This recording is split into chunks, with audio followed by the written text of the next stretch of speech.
Shalom, Israel.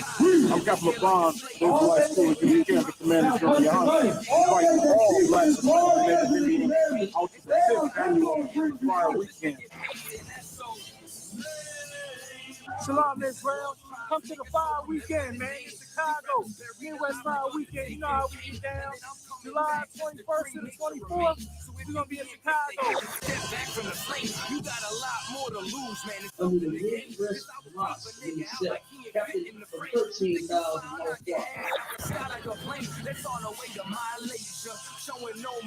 July 21st, we got 12 children behind you with the scripture breakdown class,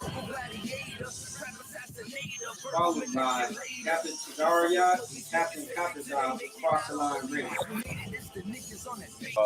You know what I'm saying? We got the Bantu Festival coming back. We got the election coming. We're going to kick off the election with Captain Ash, Captain Kadazak, and Kazak Yad. It's going to be called For Columbus Camp.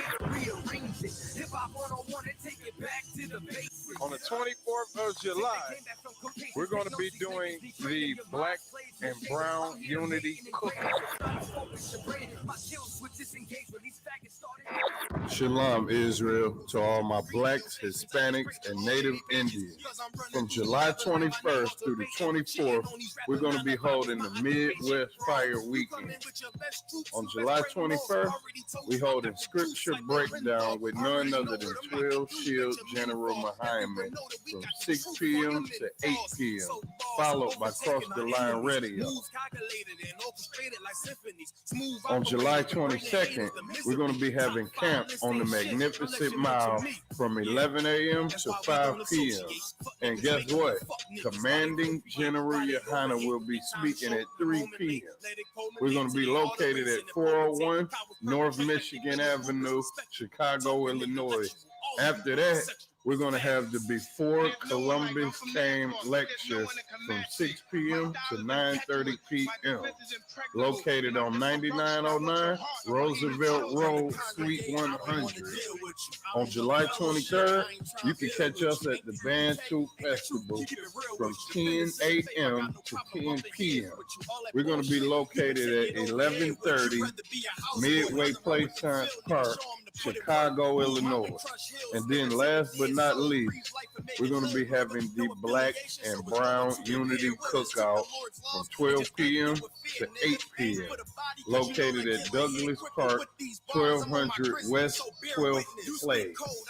For more information, call 708-299-5821. Again, 708-299-5821.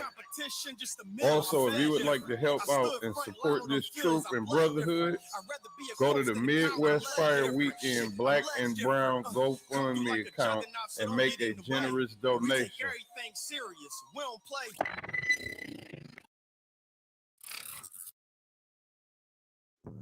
What's good now? I'm about to get a jump.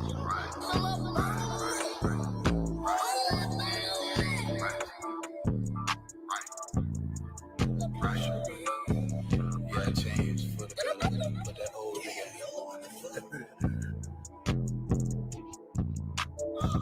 Let's make it this song, right?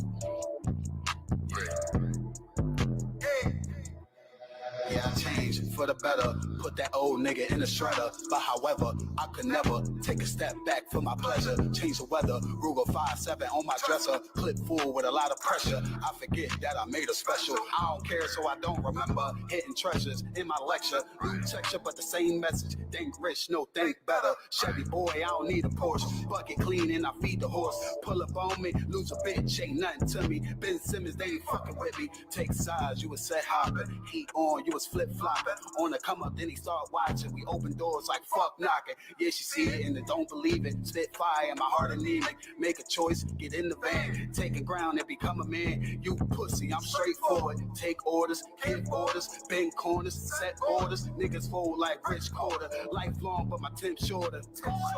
Only for the bullshit though. Counterfeit niggas, they be full of it though. I don't really hear what you went to, nigga. We don't really care what you been through, nigga. I offend you, nigga. Sharp like a quick flat turn in the venue, nigga. Cut right